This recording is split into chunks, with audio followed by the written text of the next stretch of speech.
Amazon rainforest fires are an international crisis. The Amazon rainforest is burning. French President Emmanuel Macron said it is an international crisis.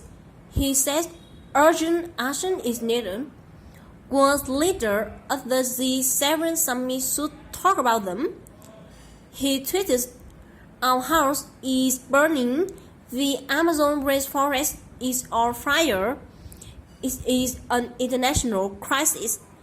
Germany's leader called the fires an acute emergency.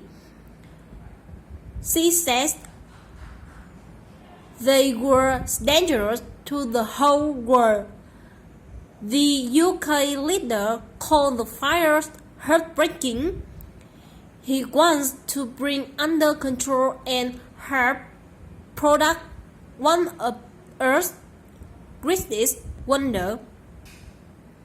The UN said the Amazon and our oxygen must be protected.